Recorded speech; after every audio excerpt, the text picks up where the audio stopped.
आप ये कह रहे हैं जितना पोटेंशियल डिफरेंस होगा उतनी एनर्जी निकलेगी रेजिस्टेंस से।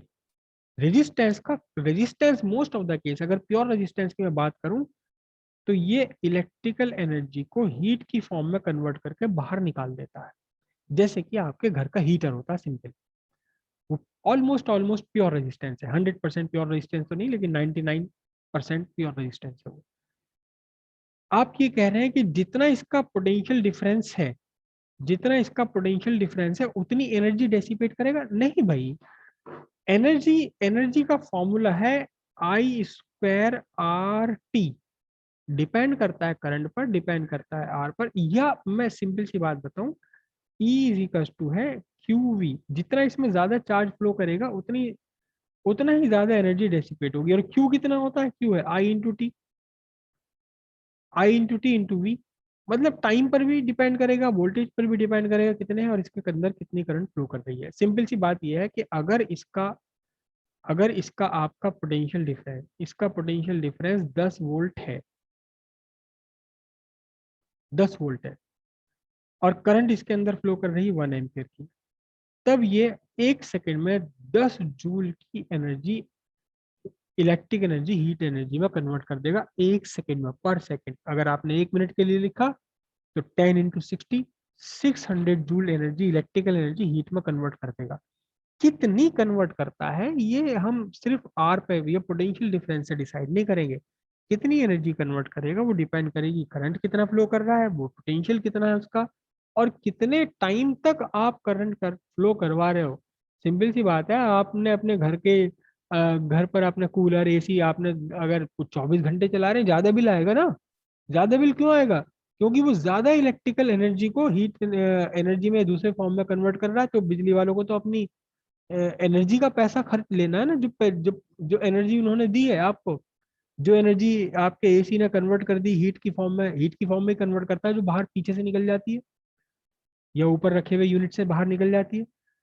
तो कितनी एनर्जी कन्वर्ट करेगा डिपेंड करता है पोटेंशियल डिफरेंस पर भी, करंट पर भी, और डिपेंड करता है कि कितने टाइम तक आप उसने करंट को फ्लो कराया है, कितने टाइम तक आपने पोटेंशियल डिफरेंस मेंटेन करा है। केवल रेजिस्टेंस की बात नहीं है इस पर, केवल रेजिस्टेंस पर भी डिपेंड करेगा। फिर वही बात है, फिर कंट्रोवर्सी क्रिएट हो जाती है कि जी अभी तो कह रहे हो कि वोल्टेज पे, यहाँ तो वो रेजिस्टेंस है नहीं भाई। रेजिस्टेंस की वैल्यू भी तो R अपॉन वो है, क्या बोलते हैं इसे, ओम्स लॉ से।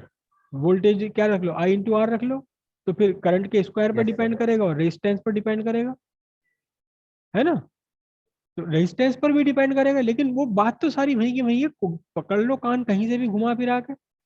अगर आप वोल्टेज को सब्स्टिट्यूट कर देते हो रेजिस्टेंस की फॉर्म में, तो I × R आ जाएगा, तो फिर स्क्वायर ऑफ करंट पे डिपेंड करेगा, रेजिस्टेंस पे डिपेंड करेगा। लेकिन अब भी रेजिस्टेंस पे ही डिपेंड कर रहा है, क्योंकि जब आपने एक पर्टिकुलर वोल्टेज दिया तो कितना करंट इसमें फ्लो करने वाली है, कितनी करंट फ्लो करने वाली, ये इसके रेजिस्टेंस पे तो डिपेंड करेगा। अगर रेजिस्टेंस आप बढ़ा दोगे तो ये करंट की वैल्यू कम हो जाएगी, करंट की वैल्यू कम हो जाएगी, तो पर सेकेंड एनर्जी कम डेसिपेट करेगा। तो अब भी रेजिस्टेंस पर ही डिपेंड कर रहा है, भले ही इसमें रेजिस्टेंस आपको ना दिखाई दे रहा हो। बात सारी एक ही होती है घुमा फिरा करके। जो वो मेरी एक कंट्रोवर्शियल वो है डेरिवेशन, याद है पीछे हम कर चुके शायद उसे, कौन सा, कि जब हमने सीरीज में दो रेजिस्टेंसेस लगा दिए थे, सीरीज कॉम्बिनेशन में R1 और R2 लगा दिए थे, और यहाँ मैंने कहा था कि इनकी जो इक्विवेलेंट पावर है वो होती है 1/P1 + 1/P2। इस पर मुझे हर दूसरे तीसरे दिन कमेंट आ जाता है कि जी आपने जो है यहाँ इस इक्वेशन में V² अपॉन R क्यों सब्स्टिट्यूट कर लिया था, V² अपॉन R क्यों सब्स्टिट्यूट कर लिया था, जबकि सीरीज कॉम्बिनेशन में तो इसका पोटेंशियल डिफरेंस अगर V1 है तो इसका पोटेंशियल डिफरेंस V2 होगा, V2 V1 V2 अलग अलग होते हैं। अब पता नहीं क्या है दिमाग में लोगों के, समझ ही नहीं पाते भैया। मैं तो करंट का सब्स्टिट्यूशन कर रहा हूँ, मैं रेजिस्टेंस वोल्टेज रख ही कहाँ रहा हूँ। तो वो करंट को मैंने सब्स्टिट्यूट कर देता हूँ, कहने लगे करंट पे डिपेंड, करंट सेम होती है और ये होता है और वो होता है। वो नीचे रखने के लिए। हाँ, तो बात सारी वही की वही है, बात तो सारी घुमा फिरा के वही की वही है। ये करंट भी तो रेजिस्टेंस पर डिपेंड करेगी। मैं इस करंट को रिप्लेस कर लूँ रेजिस्टेंस में, V अपॉन R, तो तो फिर क्या होगा, फिर V²। के डायरेक्टली प्रोपोर्शनल होगा और रेजिस्टेंस के इनवर्सली प्रोपोर्शनल होगा। अभी तो कह रहे थे जी रेजिस्टेंस के डायरेक्टली प्रोपोर्शनल है, अगर समझो ना, अगर मैंने इसको यहाँ रख दिया आई स्क्वायर आर टी बन गया, अगर मैंने वी को आई आई आर रख दिया, और अगर मैंने आई को रख दिया वी अपॉन आर, तो बन जाएगा V square T upon R. अभी तो मैं कह रहा हूँ कि एनर्जी जो डेसिपेट करेगा वो रेजिस्टेंस के डायरेक्टली प्रोपोर्शनल है, अभी मैं कह रहा हूँ एनर्जी जो डेसिपेट करेगा वो रेजिस्टेंस के इनवर्सली प्रोपोर्शनल है। भाई ये क्या बात हुई, अभी तो कह रहे हो डायरेक्टली प्रोपोर्शनल है एनर्जी को, अभी कह रहे हो रेजिस्टेंस के इनवर्सली प्रोपोर्शनल है। भाई देखना पड़ेगा ना कि अगर आपने सर्किट में करंट मेंटेन रखा हुआ है, किसी भी तरह से करंट को घटने बढ़ने नहीं दे रहे, तो फिर रेजिस्टेंस जितना ज्यादा होगा उतनी ज्यादा एनर्जी डेसिपेट करेगा।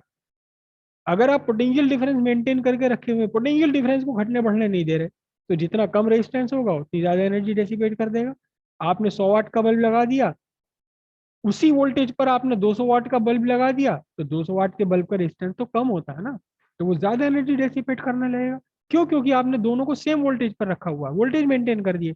दोनों को जब आपने सीरीज में लगा रखा है तो आपने दोनों में करंट सेम रखी हुई, करंट मेंटेन कर रखी है, तो जिसका रेजिस्टेंस ज्यादा होगा 100 वाट का रेजिस्टेंस ज्यादा होगा, अब ये ज्यादा रेजिस्टेंस ज्यादा एनर्जी डेसिपेट करेगा। 200 वाट का रेजिस्टेंस कम है, अब ये कम एनर्जी डेसिपेट करेगा। सारी बातें अपनी जगह ठीक होती हैं, समझ का फेर है केवल। हाँ जी, आपकी जो प्रॉब्लम थी वो तो क्लियर हुई, मैंने अपना सारा गुस्सा उतार दिया उन लोगों के ऊपर जो मुझे कहते हैं कि तुम डेरिवेशन ये वाली गलत करते हो, गलत करते हो। एक बच्चे ने तो, बच्चे हैं टीचर है कौन, उसने तो कल ये लिखा कि जी मैं ये तो नहीं समझ पा रहा कि मैं कैसे प्रूव करूं कि आप गलत कर रहे हो। मैं आपको रॉन्ग तो प्रूव नहीं कर पा रहा, लेकिन रॉन्ग है ये, गलत है ये।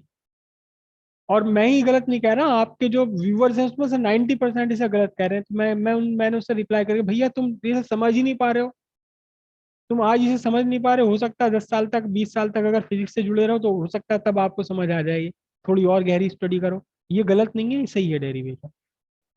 और मैंने जो प्रैक्टिकल करके दिखाया उस पर भी कमेंट कर दिया मुझे, ये प्रैक्टिकल से तो तुम्हारी डेरिवेशन तुम्हारा फॉर्मूला प्रूव नहीं हो रहा, गलत कर रहे हो तुम सब। पता नहीं बच्चे क्या करते हैं, क्या करते हैं, जो किताबों में लिखा हुआ वो सब पढ़ लेते हैं, समझ है या नहीं है, समझ से बाहर है मेरी।